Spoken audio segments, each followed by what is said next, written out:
Well, you know the drill. Capital letter Q for important questions or comments.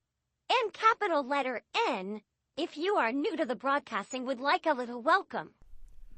Are we being gender fluid? Oh no, we're just being silly.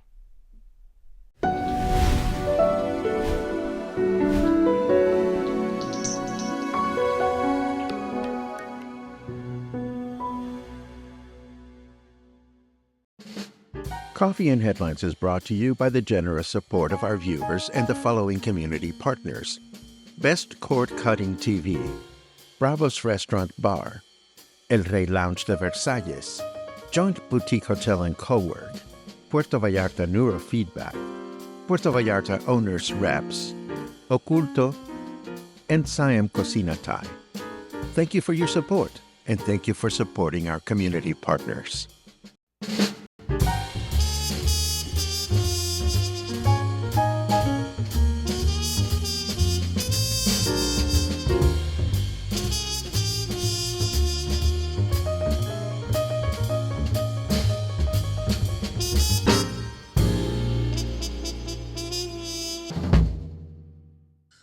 Good morning, everyone. Welcome back to Coffee and Headlines, our morning get-together live here on Facebook. It is Monday, January 13. It is Monday, January 13, and we're back for another week of Coffee and Headlines and news and stories and all the good stuff that brings us together every day, except for Sundays. I hope you had a great weekend.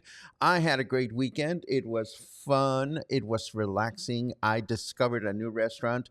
I got a fair amount of hate mail from our comments on Saturday. I'd like to talk about that a little bit later on. And, there's an earthquake that we need to talk about. Did anybody feel that? In fact, let's just jump into the news and talk about that. Because, where is it? Hello. There we go. It was like 2:30 in the morning on early Sunday morning. And I woke up.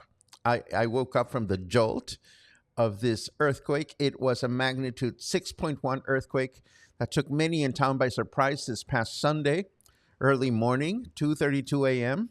The epicenter was in Michoacan, but it was felt here not as intensely as there. But still, it startled many of us. It was also felt as far away as Mexico City. Fortunately, no local damages were reported, but it did, as I said before, jolt me out of my sleep. Did anybody feel it out there? I'd love to hear from you in your comments. And I wanted to let you know there is progress in the Las Juntas intersection. The municipal government and the government of Jalisco are preparing the start of work to revolutionize the flow of vehicles on Francisco Medina Asensio as it meets the Ixtapa, the Las Juntas. Las Juntas rotary or Las Juntas intersection. To begin with, 373 million pesos will be invested by the government of Jalisco. We already knew that. But the overpass will also provide a second elevated level in the direction of Vallarta Bahía de Banderas, benefiting both municipalities and speeding up the passage to Nayarit. The intersection will be rebuilt with shoulders and return lanes, and additionally, the traffic light and the personal crossing will be eliminated because a pedestrian bridge will be installed, so the passage to Bahia will be fast. So we look forward to all this. We don't know how long it's going to take to build, but hopefully it will indeed make a major dent in decreasing the amount of traffic that bottlenecks at this particular intersection.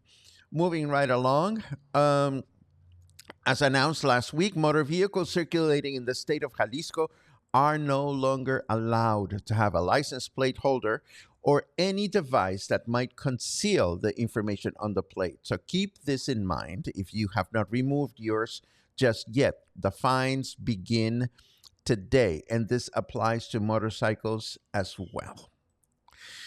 And also, as far as highways are concerned, we've been so concerned with the highway tolls between Puerto Vallarta and Bucerias that we failed to notice that as of 3 days ago, the tolls along the entire highway that is from Guadalajara to Puerto Vallarta, were increased by 5.7%. The total amount to drive from one city to the other is now 1,438 pesos, making the plane or the bus ride a more appealing option if you are going solo. I actually think that all three options are viable, and they pretty much boil it down to the nature of your trip. If you're going with friends and you expect to be able to move about in your own vehicle in the city, or if you're doing a lot of shopping, of course, bringing your own vehicle and splitting the tolls with friends is the better choice. Pa-da-pa-pa-pa-pa. Going by plane, of course, gets you there fast.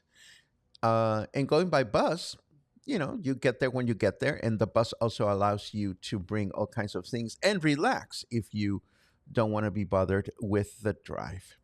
And the last news item that I have in our first block, uh, Governor of Jalisco Pablo Lemus attended this Saturday the report of the first 100 days of government by Presidenta Claudia Sheinbaum. This was held at the National Palace and the Zócalo of Mexico City. During the event, Governor Lemus highlighted the importance of strengthening unity between the different levels of government to promote the development of the country and our state.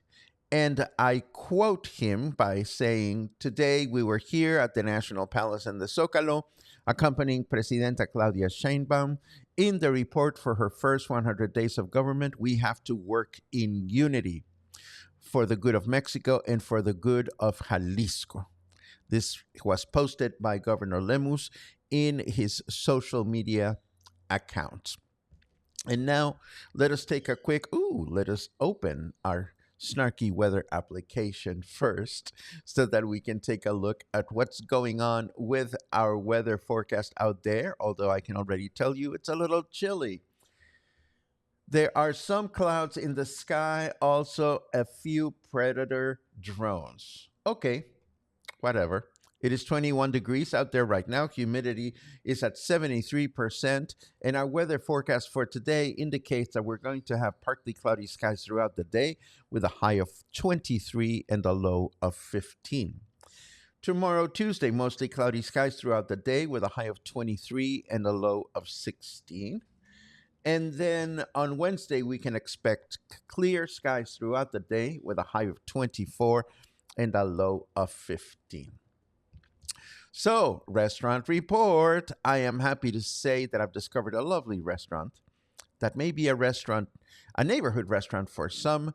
For me, it's a destination restaurant because it's in Cinco de Diciembre, not here. I have some friends visiting from out of town that are staying in a condo in Cinco de Diciembre, and we had dinner last night at this beautiful restaurant called Azul Celeste. Have you been? If you haven't, I will tell you why I am happy to recommend it. Um, as you can see from this photo that I borrowed from their Facebook page, it is located high up on the hill. So you want to bring your climbing legs, or you want to bring an Uber or your own vehicle to get there. I also borrowed this photograph from their Facebook page so that you can get a sense as to what the restaurant looks like. The restaurant has a very broad menu that features poultry and pasta and fish and meats.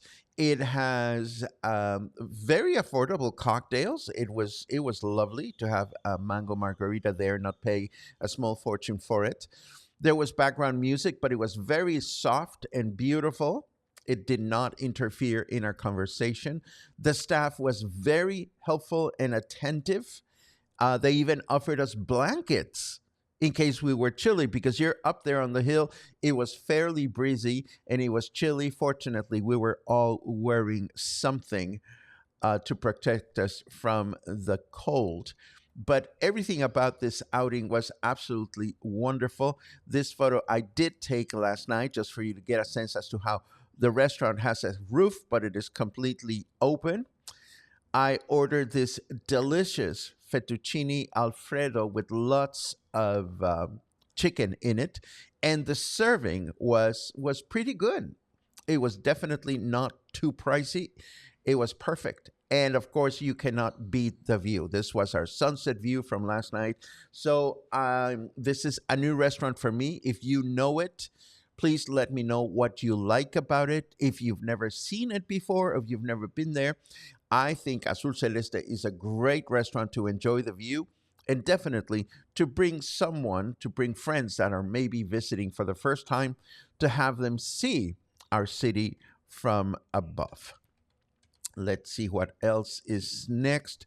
Oh, yes, on Saturday, we talked briefly about the flack that the new musical film Emilia Perez is getting here in Mexico. It's facing a lot of criticism.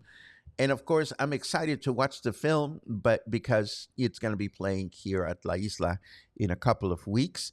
And I've been intrigued about the criticism. We talked about it briefly, but I figured let's ask artificial intelligence to see what kind of news and information AI has collected about this. So I chose to use Gemini, which is Google's AI engine, as opposed to ChatGPT, because Gemini is trained to deal with current events better than ChatGPT. So I asked it, hey, Gemini, what's going on with Emilia Perez and why is it facing so much criticism in Mexico? And I'm just going to read what AI told me back, what the answer, because I think it's fascinating. It says here, Emilia Perez is facing criticism in Mexico due to concerns about its portrayal of Mexican culture and sensitive social issues. Critics argue it relies on stereotypes and lacks cultural sensitivity, particularly in its handling of violence and gender transition. The film's Spanish dialogue and lyrics have also been criticized for being unnatural. Additionally, the fact that a French filmmaker directs it and involves a largely non Mexican production team has raised questions about cultural appropriation, especially given the director's admitted lack of in depth research into the Mexican context. While the film has received some praise for its portrayal of a transgender character, it has also faced criticism from the LGBTQ plus and advocacy groups who argue that it perpetuates retrograde ideas about gender.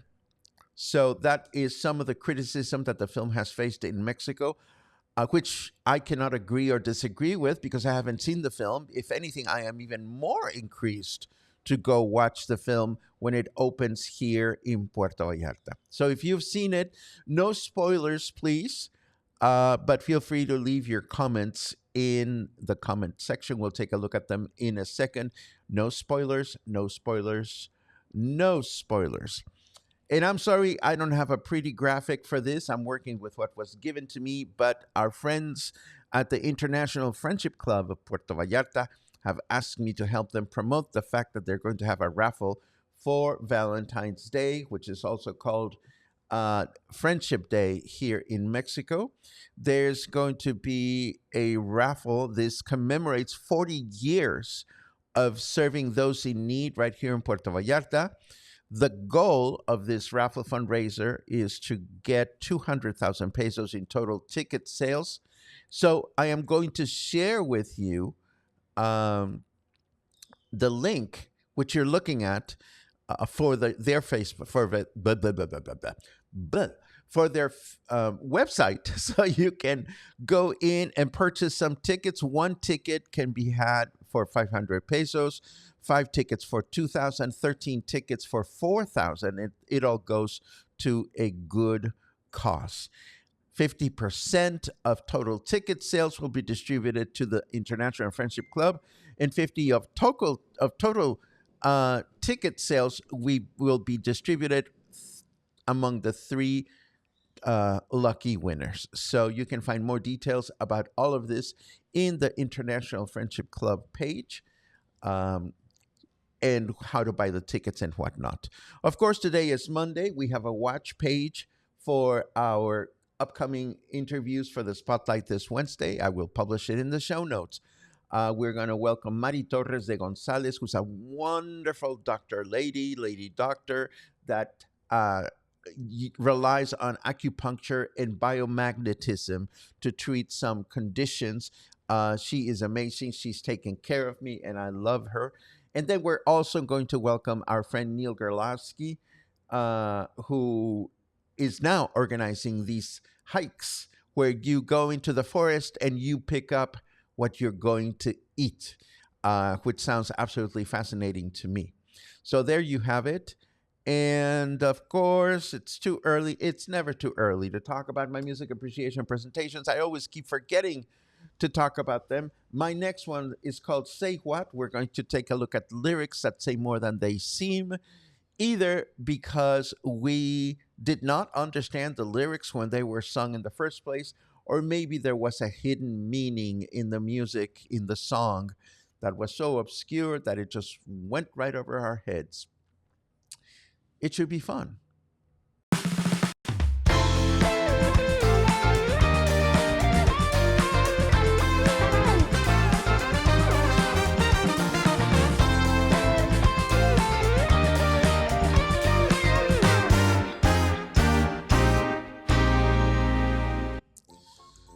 Okie dokie. I see good mornings, which are wonderful. I see good mornings and more good mornings. Oh my goodness, Sherry's counting days. I love it. Love it, love it, love it. Barbara's heading out to Costco. I hope it's not too crazy. Please feel free to share a report. I side with Mark, saying hoping nobody suffered any earthquake damage. Let's see what else we have here.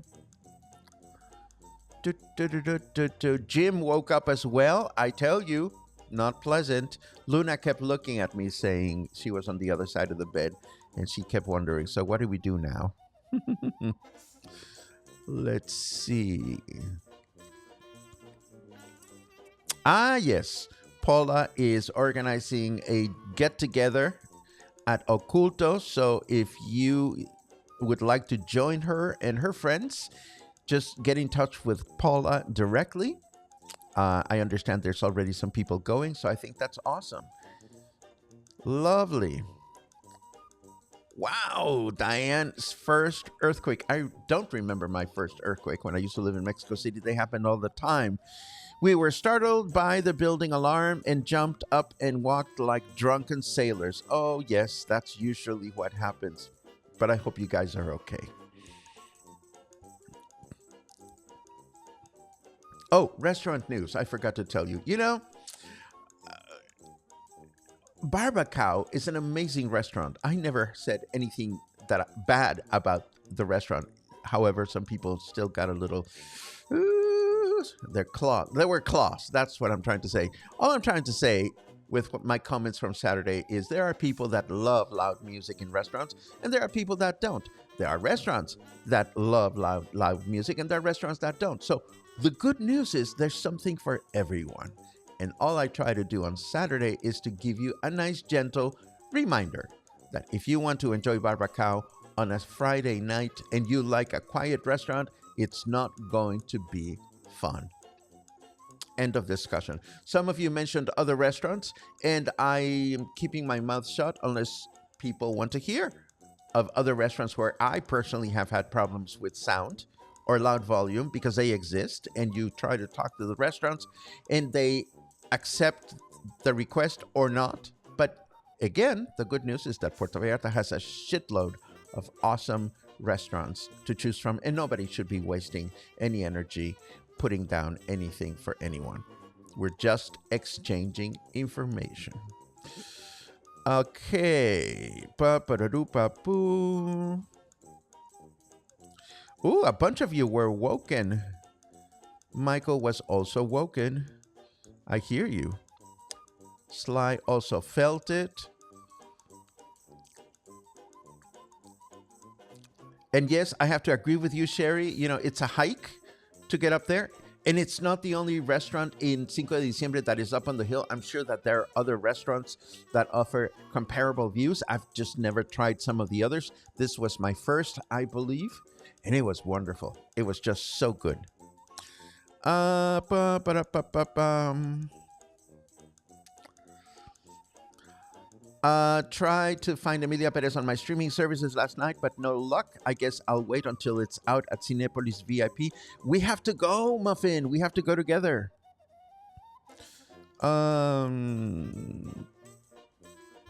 Let's see. Yes. For all the craziness going on between the United States and Canada and the United States and Mexico, it is so nice to see that Mexico and Canada, behaving like neighbors, sent volunteers to help in the fires. I think that is wonderful. Let's see.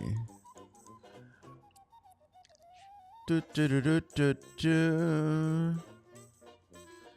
Appreciate Barbacoa heads up. I like to chat when dining, so I agree. And yes, lots to choose from in Puerto Vallarta for dining. Amen. Amen. And Lynn says, I felt nothing in Boca de Tomatlan. My daughter in the U.S. had to tell me about it. What startled me the most is that I don't usually get woken up by earthquakes. So it was pretty jolty, that's for sure. And this brings us to the end of today's broadcast and the beginning of our week. I hope you have an amazing week. And I hope you continue to celebrate the fact that here in Coffee and Headlines, we can share our opinions. We can disagree with each other. And that's okay too. Have a great week. And I'll see you again tomorrow morning for more Coffee and Headlines.